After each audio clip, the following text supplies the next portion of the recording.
தொடர்ந்து விழுப்புரம் மாவட்டம் விக்கிரவாண்டி அருகே உள்ள வேளாண்மை விற்பனை கூட சேமிப்பு கிடங்கில் வைத்திருந்த 10 கோடி மதிப்புள்ள விளைபொருட்கள் மழை நீரில் மிதக்கிறது. கூடுதல் தகவல்களை எமது செய்தியாளர் மானஸ்ராஜ் வழங்க கேட்கலாம்.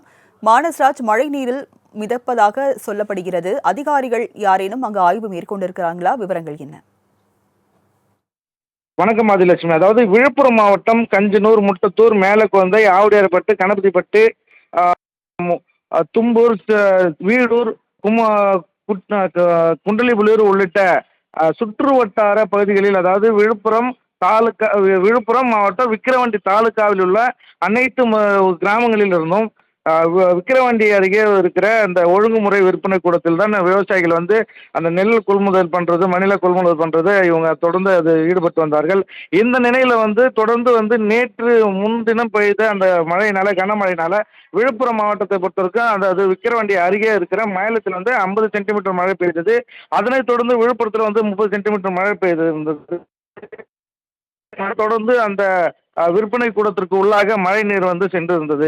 இது நேற்று தினம் நடந்த சம்பவம். அதனைத் தொடர்ந்து தென்பெண்ணை ஆற்றில் நேற்று தினம் வெள்ளப்பெருக்கு ஏற்பட்டு அந்த வெள்ளப்பெருக்கானது கிராமத்திற்குள்ள, அதாவது அருகே உள்ள விக்கிரவாண்டி அருகே உள்ள வி சாத்தனூர் மற்றும் ஆசூர் ஏரிகளை அந்த மழை நீரானது நிரம்பி அந்த ஏரி உடைத்து ஏரியிலிருந்து வெளியேறிய அந்த தண்ணீரானது அந்த விக்கிரவாண்டி ஒழுங்குமுறை விற்பனை கூடத்திற்கு அருகே வந்ததுனால அந்த விற்பனை கூடம் முழுவதுமாக பாதி அளவு, அதாவது அந்த ஒரு கிடங்கு முழுவதுமாக அனைத்து பொருட்களும் அந்த மழையில பாதிக்கப்பட்டு அந்த விற்பனை கூடத்தில் இருந்த நெல்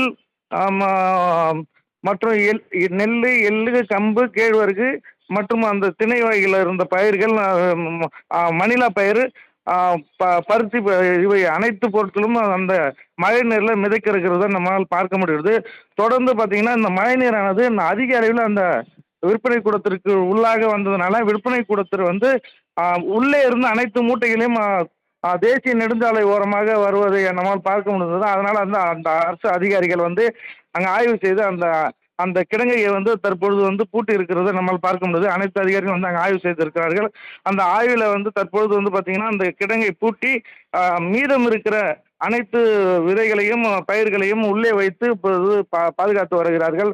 தொடர்ந்து அதிக அளவில் இந்த நெல் மூட்டை மற்றும் அந்த மணிலா மூட்டை அந்த மழை நீரில் மிதந்து வெளியே வருகிறது நம்மால் பார்க்க முடியுது. அந்த மழையில் மிதக்கிற அந்த மூட்டைகளை வெளியிலே செல்கிற, அதாவது ரோட்டிலே செல்கிற பொதுமக்கள் அதை எடுக்கிற அந்த சூழ்நிலையும் இருந்து வந்தது.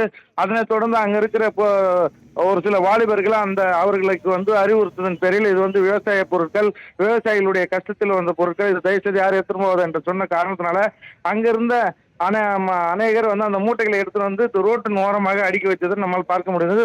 தொடர்ந்து இந்த மழை நீரானது இந்த பகுதியில் பெருக்கெடுத்து ஓடுவதால் விக்கிரவாண்டி மற்றும் பாப்பனப்பட்டு, கணபதிப்பட்டு, ஆசூர் உள்ளிட்ட பகுதிகளில் பொதுமக்கள் வீட்டிற்குள்ளாக இருக்க முடியாத சூழ்நிலை ஏற்பட்டு அங்கிருந்து பொதுமக்கள் தற்பொழுது வெளியில இருந்து சாலையில அமர்ந்திருக்கிறத நம்மால் பார்க்க முடிகிறது. சேமிப்பு கிடங்கில் மழை வெள்ளம் சூழ்ந்ததால் நெல் மூட்டைகள் வெள்ளத்தில் மிதக்கின்றன. விவரங்களை வழங்கியதற்கு நன்றி.